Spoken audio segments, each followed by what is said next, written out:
할렐루야. 오늘 예배를 통해 여러분의 삶 속에 하나님의 일하심을 직접적으로 삶 속에 경험하는 축복을 누리는 그런 복된 인생 사시기를 주님의 이름으로 축복합니다. 여러분에게 함께하기를 진심으로 축복합니다.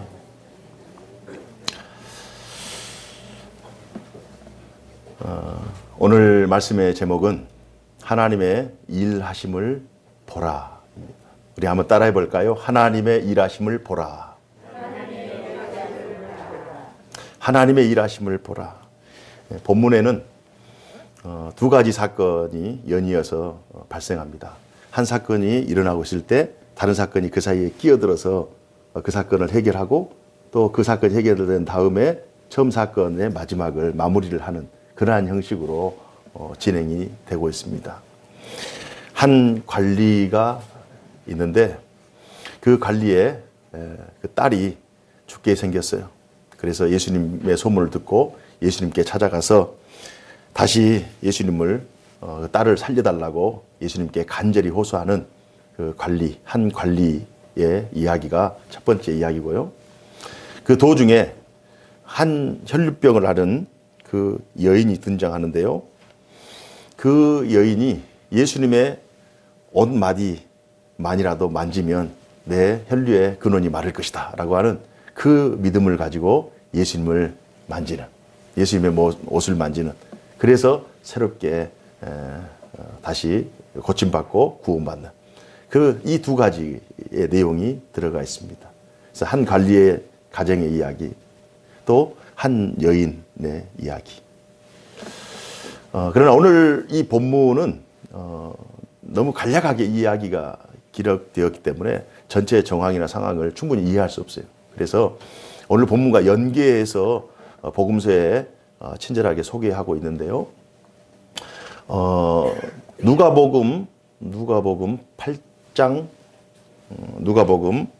40절로 56절에는 오늘 이 본문의 내용보다 한 2배 정도 길게 오늘 이 관리의 이야기, 예수를 만난 이야기와 또 혈루병 앓은 이 여인의 이야기가 한 2배 정도, 한 16절에 걸쳐서 기록되어 있고요. 마가복음 5장 21절로 43절에는 이 오늘 마태복음 읽었던 이 본문의 3배 정도 길이가 그 분량이 기록되어 있습니다. 그래서 마태복음이 가장 짧게 한 8절 정도로 기록되어 있고, 또 누가복음에는 그보다 2배 정도 16절 정도 기록되어 있고, 마가복음에는 그보다 3배 정도 더 많은 분량을 차지해서 이 사건을 기록하고 있어요. 왜 굳이 이러냐면, 마태복음은 마태라고 하는 이 저자가 성령의 충만함을 받고 마태복음을 기록했을 때 이 독자들, 저자가 어떤 독자들을 대상으로 기록할 거 아니에요? 그러면 마태복음의 독자는 유대인들이에요. 유대인들을 상대로 해서 기록이기 때문에 예수님을 증거하되, 어떤 예수님을 증거하느냐? 그리스도이신 예수 그리스도. 기름 부음을 받은 예수 그리스도. 구약 성경에 기름 부음을 받는 삼중직이 왕과 제사장과 선지자들 기름을 받잖아요. 다 각자 받아요. 그러나 예수님 스스로가 왕이시자 선지자이시자 이제 대제사장, 참 제사장. 그래서 이 기름 부음을 받은 그리스도이시다. 그러니까 이 그리스도를 기다리고 있거든요. 완전한 그리스도를. 그래서 너희들이 기다리는 그 완전하신 그리스도가, 기름 부음을 받은 다윗의 후손인 하나님의 그 메시아가 바로 예수다. 너희들이 기다리는 그분이 바로 그리스도 예수시다 라고 하는 이 사실을 증거하기 때문에 유대인들이 알 수 있는 그러한 회당 그 내용들이라든지 이런 내용들은 다 생략해버려요. 그들의 문화, 전통, 풍습 이런 것들은 다 생략하고 예수 그리스도가 그리스도임을 전파합니다. 그 반면에 마가복음과 누가복음은 그 대상이 유대인이 아닌 이방인이에요. 이방인인데 중점적으로 얘기한 것은, 이 마태복음은 예수 그리스도가 그리스도이시다, 기름 부음을 받은 예언된 메시아이다, 바로 그분이다라는 것을 강조했다면, 마가복음과 누가복음은 예수님을 알지 못하는 사람들에게 예수 그리스도는 온 자기 백성을 죄에서 구원할 구원자이시다, 구원자 예수 그리스도이다 라고 하는 이 사건을 강조하기 위해서 좀 내용을 자세하게 기록하는 거예요. 그래서 약간 그 분량의 차이가 있을 수 있다. 여러분들이 이제 오늘 본문을 대하면서 그런 선험적인 지식으로 가지고 있으면 오늘 본문을 대할 때 굉장히 중요합니다. 그래서 마가복음과 누가복음의 내용은 많은 사람을 구원하는 내용이 강조가 되는 거예요. 예수를 만나서 구원받았다. 예수님은 구주이시다. 예수님은 세상 죄를 짊어진 하나님의 어린 양으로서 이 땅을 구원하는 구원주이시다라고 하는 이 사실을 믿지 않는 사람들의, 유대인이 아닌 이방인들에게 전하기 위한 그러한 서신이기 때문에 이런 전체적인 내용을 2배 혹은 3배 정도 이렇게 늘려서 기록합니다. 그렇다면 오늘 우리가 마태복음 이 내용에서는 짧게 8절로 이렇게 한 관리, 이름도 안 나왔어요. 한 여인, 자세한 것도 안 나왔어요. 이렇게 해서 한 관리의 딸을 고치고 또 한 혈류병 앓고 있는 이 여인을 고쳤다. 이 정도로 소개되고 있는데 조금 더 이제 부연 설명하게 되면 누가복음 8장 40절에서 56절과 또 마가복음 5장 21절에 43절 내용을 좀 더 자세히 설명하게 되면 이 한 관리의 이름은 야이로라고 하는 회당장이에요. 유대인들이 모여서 하나님의 말씀을 율법을 나누는 회당의 총책임자인 회당장. 그러니까 굉장히 지위가 높죠.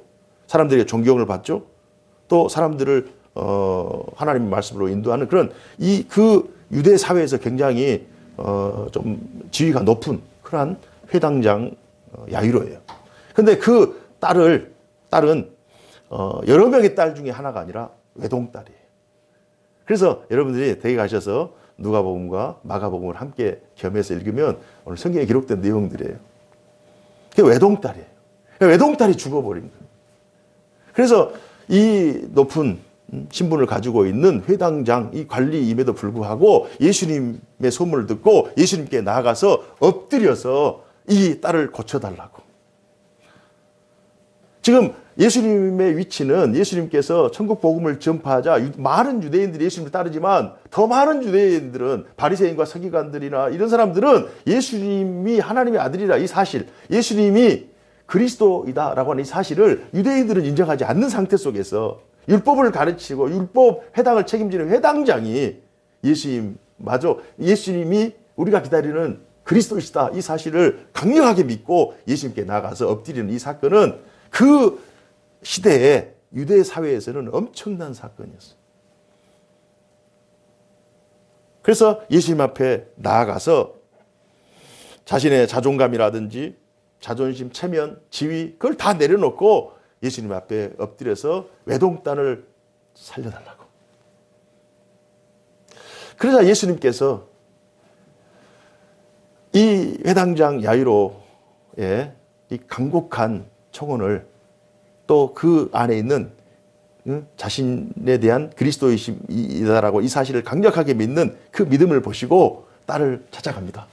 그리고 나서 그 유명한 이 딸에게 달리다쿰 하면서 소녀야 일어나라 라고 하는 달리다쿰 하니까 소녀가 일어나서 걷기도 하고 나중에 음식까지 먹는 그러한 놀라운 역사가 복음서에서 기록되고 있어요. 또한 두 번째 이 한 여인 12해를 혈루증 앓았어요. 마가복음과 누가복음 그 내용을 살펴보면 특히 이제 마가복음의 내용을 살펴보면 이 여인은 많은 의사에게 12년 동안 많은 의사에게 많은 고통을 받았다. 그러니까 이 혈루 여인의 그 신체에 계속 이제 그 하혈을 하기 때문에 이 병을 고치고자 이 병을 가지고 있어서 온전하게 가정생활이라든지 사회생활, 일상생활이 안 되잖아요. 그래서 이 질병을 고치고자 많은 의사를 찾아갔을 거예요. 그래서 성경에 보니까 마가복음에 보니까 이 여인이 가진 것도 다 허비했다. 실망은 실망감대로 있고 가지고 있는 돈은 다 허비했고 또 많은 의사들에게 이 사람이 잘 고친다, 이 사람이 전문이다 하면서 찾아다녔지만 도무지 자신의 질병을 고칠 수 없는 거예요. 그래서 소문을 듣는 거예요. 예수님을 만나면 죽은 자도 살아나고 눈먼 자도 일어나고 능치 못할 일이 없다. 이 소문을 듣고 그 강력한 믿음으로 예수님을 찾아가서 이 여인이지만 자신의 모든 자존감을 다 내려놓고 찾아가는. 그러나 그가 너무 부끄러운 질병을 가지고 있기 때문에 예수님 앞에 나가지를 못하고 예수님의 옷가에 손을 대기만 해도 내 질병이 다 해결을 받을 것이다 라고 하는 강력한 믿음이 있었던 거예요. 옷가를 만지는, 예수님의 옷자락만이라도 만지면 나을 수 있다는 이 강력한 믿음이 이 여인에게 있었던 거예요. 우리 복음서에서 마태복음 7장에 두로 지방에서 수로보니게 여인이라고 하는 그 두로 지방의 여인이 예수님을 찾아옵니다. 그 딸이 미쳤어요. 귀신 들렸어요.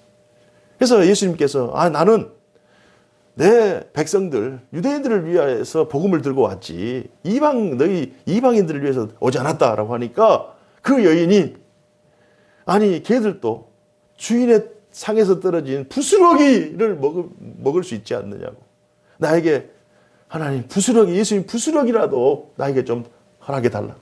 그 여인의 믿음을 보시고 그 딸을 고쳐주시거든요.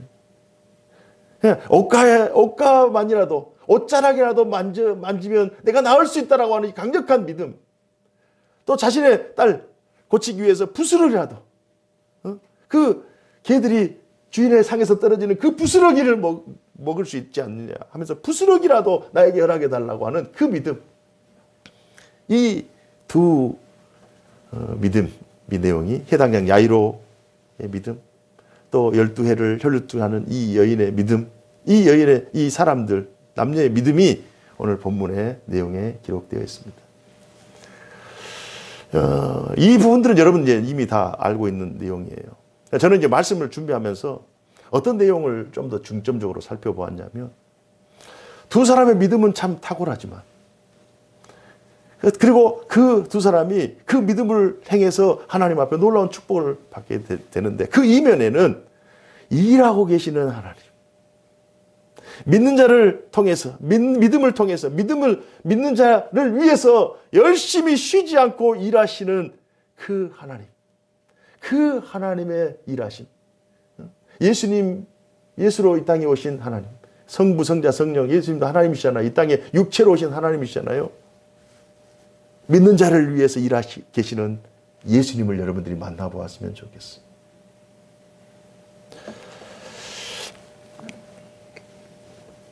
본문의 제목을 하나님의 일하심을 보라. 하나님의 일하심을 보라.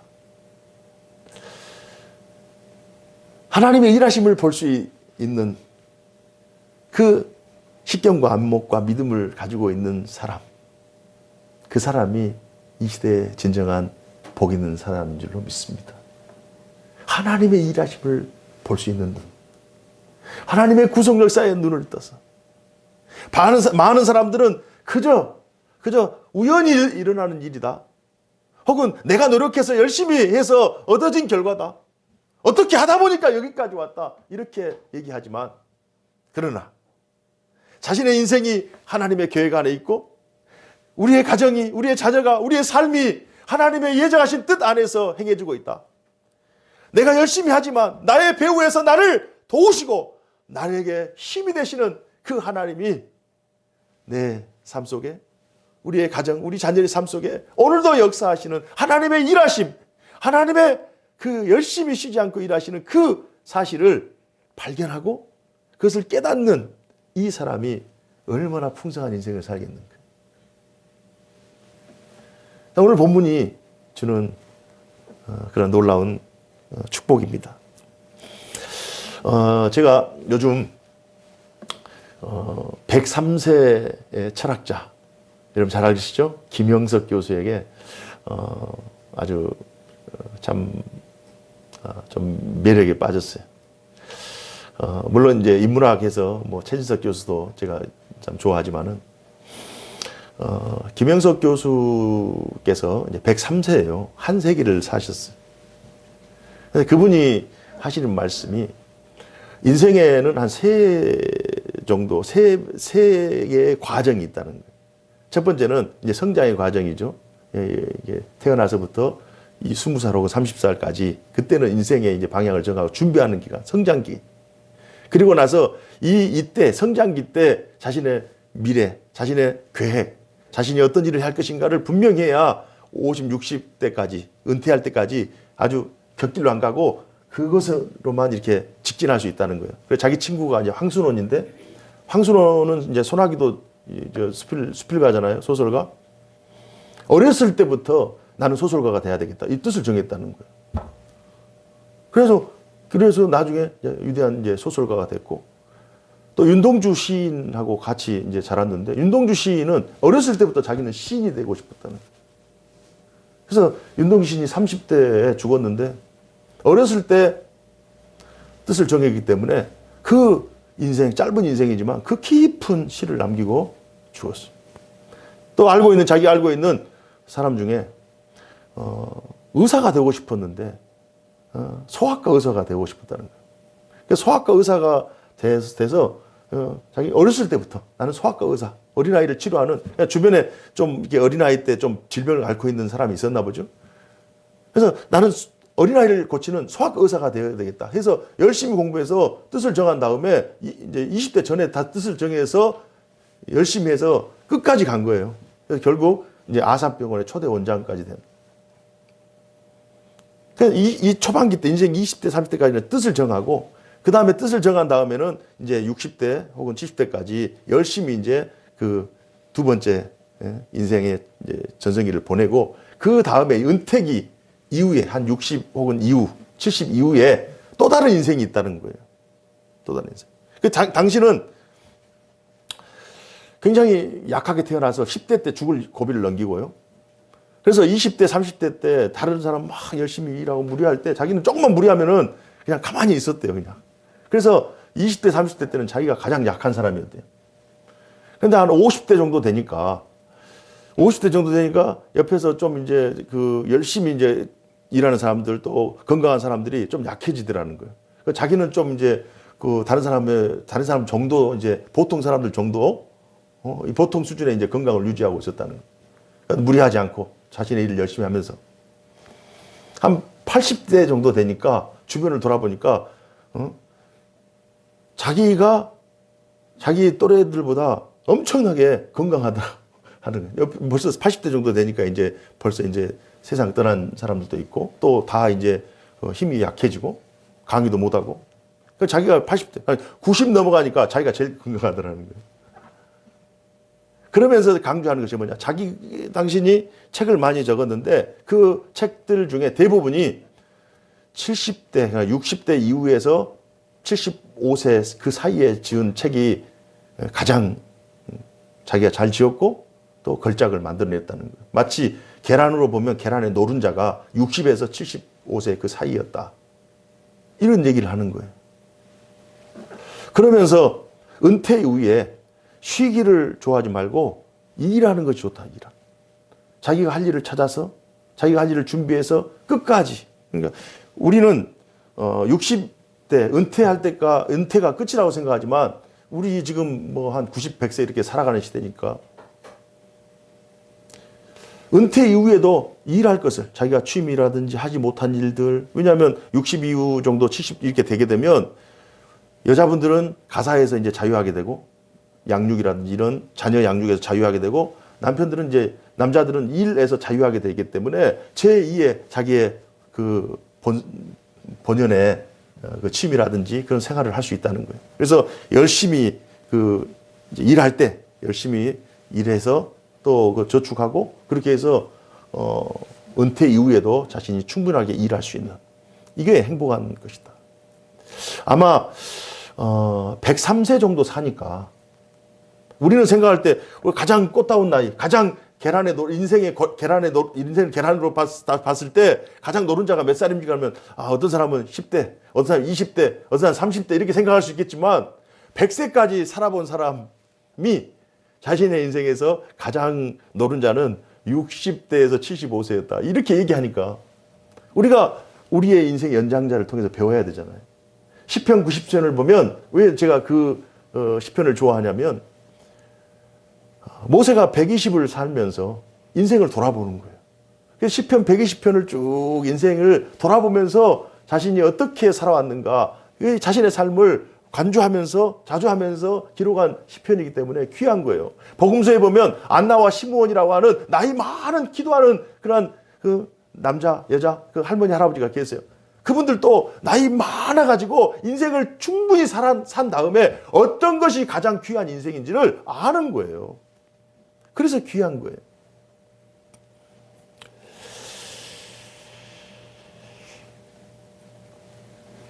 사도 요한이 제자들, 12제자들 중에서 가장 오래 살았거든요. 자연사한 유일한 제자거든요.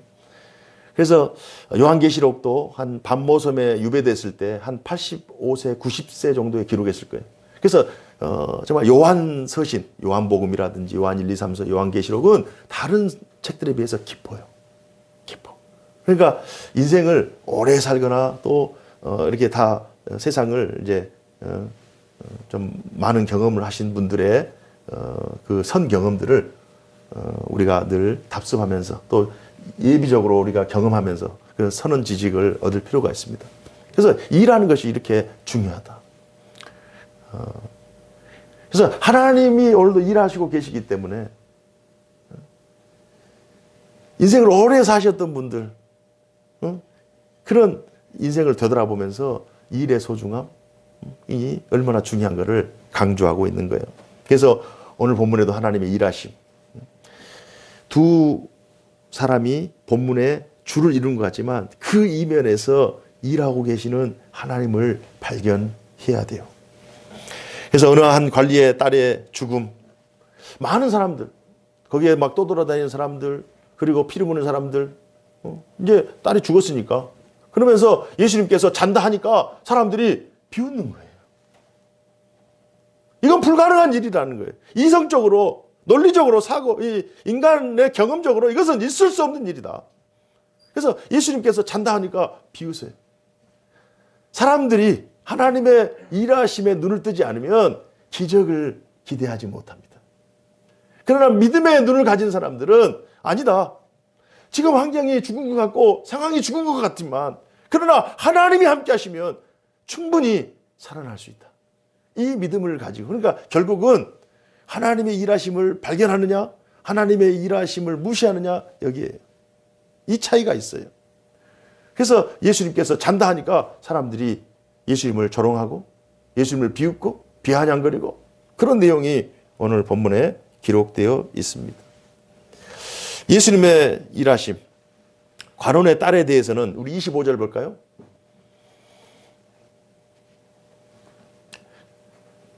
관원의 딸에 대해서는 다 같이 읽어보시죠. 시작. 무리를 내보내신 후에 예수께서 들어가사 소녀의 손을 잡으심에 일어나는지라.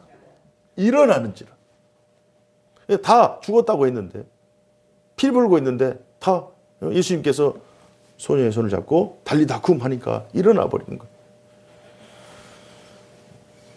혈루증 앓는 여인에 대해서는 22절 한번 볼까요? 22절 다 같이 읽습니다. 시작. 예수께서 돌이켜 그를 보시며 이르시되 딸아 안심하라 내 믿음이 너를 구원하였다 하시니 여자가 그 즉시 구원을 받으니라. 아멘. 믿음의 눈을 가지고 예수 그리스도께서 나의 연약함과 또 나의 부족함과 나의 불가능을 가능하게 하신다. 나를 도와주신다. 하나님 여전히 오늘도 일하신다. 이 믿음을 가지고 예수님 앞에 나아가는 자들이 이런 놀라운 기적을 경험하게 되는 것입니다. 사람에게는 죽음의 문제가 인간으로서는 감당할 수 없는 최고로 큰 문제예요. 그러나 예수님에게는 죽음의 문제는 인간이 감당할 수 없는 이 죽음의 문제까지도 예수님은 능히 해결할 수 있는 능력의 하나님이심을 믿습니다. 예수님이 아이를 죽은 것이 아니라 잔다라고 했을 때 얼마나 많은 사람들이 비웃었어요. 아브라함의 집에 하나님께서 내가 네 자손을 땅의 모래와 같이 하늘의 별과 같이 많게 하겠다. 그리고 네 씨에서 난 네 자녀가 너의 믿음을 이어서 하나님의 축복을 받는 그런 삶을 살겠다. 약속해 주셨는데 1년 지나도 10년 지나도 20년 지나도 약속이 성취가 안 되는 거예요. 그래서 아브라함이 99세 하나님의 천사가 나타나서 내년에 아들을 낳을 것이다. 사라가 89세 이 소식을 듣고 사라가 비웃습니다. 푹 하고 웃어요. 이미 다 나이를 낳을 수 있는 능력이 다 상실됐는데 어떻게 낳습니까? 비웃느냐? 아닙니다. 얼른 돌이켜요. 그 이후에 다음에 이삭을 주는 거죠. 그러니까 하나님의 일에 대해서 우리가 한 번도 경험해 보지 못했기 때문에 그 사실이 일어나지 않을 것이다. 내가 어떤 경험을 통해서 이건 도저히 안 될 거야. 이건 있을 수 없어. 이건 불가능해. 이렇게 내가 결론을 내리는 것이 아니라 내가 생각하는 불가능일지라도 하나님 앞에 내어 맡기고 하나님 도와주십시오. 하나님 불쌍히 여겨주십시오. 하나님 역사하여 주십시오. 기도하면 하나님의 뜻이면 불가능이 가능하게 될 줄로 믿습니다. 이런 놀라운 역사가 성경의 역사예요. 성경의 역사 가운데 특히 이제 구약 성경에 가장 어려웠던 시기는 하나님께서 아브라함을 통해서 약속하신 그 약속이 이제 계속 성취되는 과정 속에 이제 한 민족이 한 나라를 이루었잖아요. 그래서 이 유대 민족이 이스라엘을 이루었는데 이 이스라엘이 둘로 나눠져요. 그래서 그 둘로 나눠진 그 이스라엘이 북이스라엘은 BC 722년에 아수르에게 의해서 멸망당하고 또 남유다는 바벨론에 의해서 BC 680년 멸망당합니다. 그래서 이 BC 8세기, BC 6세기가 굉장히 어려운 때예요. 이때 활동했던 선지자가 이사야 선지자, 북이스라엘 멸망을 예고했던 이사야 선지자고 남유다가 멸망할 때는 예레미야 선지자가 활동했어요. 그래서 BC 8세기, BC 6세기가 굉장히 어려웠어요. 그러나 이 다른 사람들은 다 나라가 멸망했다, 다른 사람은 어렵다 하지만 이 선지자들의 눈에는 하나님의 일하고 계심이 보인 거예요. 그래서 이사야서 43장 18절, 19절, 20절 내용에 보면 이런 내용이 기록되어 있어요. 너희는 이전 일을 기억하지 말며 옛날 일을 생각하지 말라. 보라, 내가 새 일을 행하리니 이제 나타낼 것이라. 너희가 그것을 알지 못하겠느냐? 반드시 내가 광야의 길을 사막의 강을 내리니 장차 들짐승 곧 승냥이와 타조도 나를 존경할 것은 내가 광야의 물을 사막의 강들을 내어 내 백성 내가 택한 자에게 마시게 할 것이니라.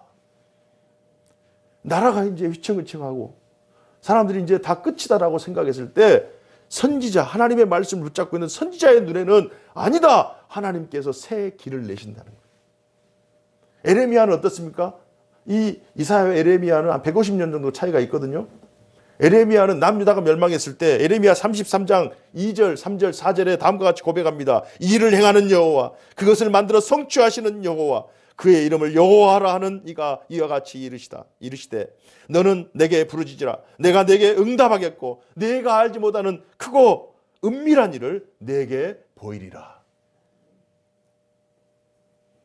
다른 사람들은 다 절망이라고 생각하고 다른 사람들은 다 끝이라고 생각하고 자신의 능력으로는 아무것도 할 수 없다고 그렇게 자기의 경험에 비추어서 얘기를 하지만 인간의 이성으로 판단해서 얘기하지만 그러나 하나님의 구성 역사, 하나님의 일하심에 눈 떠 있는 하나님의 사람들, 말씀의 사람들은 아니다. 하나님은 오늘도 역사하시고 하나님은 오늘도 일하고 계신다. 눈을 뜨라는 거예요.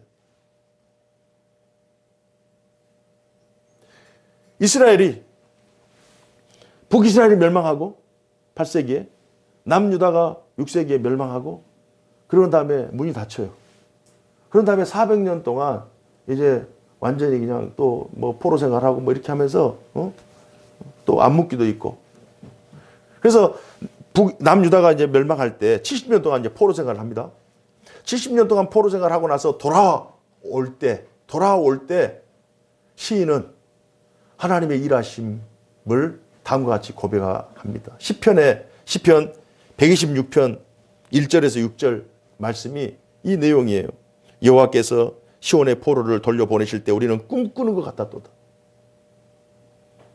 이게 생신가? 바벨론이라는 제국의 포로가 돼서 이제 나라가 다 해쳐져 가지고 어떻게 할 수가 없는 소망이 다 단절되어 있는 상태 속에서 자신의 본국으로 돌아오는 거예요. 하나님께서 70년 만에 포로 귀환을 시켜준 거예요. 그때 우리 입에는 웃음이 가득하고 우리 혀에는 찬양이 찼었도다. 그때 문나라 가운데에서 말하기를 여호와께서 그들을 위하여 큰 일을 행하셨다 하였도다. 하나님의 일하심이 그런 놀라운 역사가 일어나니까 오늘도 예수님께서 기적을 행하시니까 온 각처에 도처에 예수님의 소문이 퍼지잖아요. 하나님께서 이스라엘 백성들을 포로 귀환 바벨론 손에서 건져내시니까 하나님의 큰 일을 모든 백성들이 아는 거예요. 시편 126편 3절에는 여호와께서 우리를 위하여 큰 일을 행하셨으니 우리는 기쁘도다. 여호와여 우리의 포로를 남방 시내들 같이 돌려보내소서. 눈물을 흘리며 씨를 뿌리는 자는 기쁨으로 거두리로다. 울며 씨를 뿌리러 나가는 자는 반드시 기쁨으로 그 곡식단을 가지고 돌아오리로다. 아멘. 지금은 힘들어요. 지금은 어려워요. 지금은 절망할 수밖에 없는. 그래요. 포기해버릴까? 놔버릴까? 끊어버릴까? 이제 내 인생은 끝인가? 나는 이제 절망밖에 할 수 없는가? 이렇게 낙심하기 전에 하나님의 말씀 속에 마셨던 그 하나님이 오늘도 나에게 역사하시고 계시고 여전히 오늘도 우리의 가정 안에서 역사하고 계시고 여전히 우리의 일터에서 역사하고 계시고 이 시대에도 하나님의 역사는 중단 없이 진행되고 있다는 사실을 믿으시기 바랍니다. 여기에 눈을 떠야 돼요. 하나님의 일하심을 여러분들이 눈을 뜨고 이걸 발견하고 이걸 인식하고 여기에 동참해야 돼요. 이 믿음을 가진 사람은 하나님을 만날 것이고 하나님의 놀라운 역사를 경험하게 될 것이고 그 사건의 위대한 반전, 하나님의 일하심을 경험하게 될 줄로 믿습니다. 오늘 말씀은 표면적으로는 사람 이야기인 것 같지만 그러나 그 이면에는 하나님의 일하심.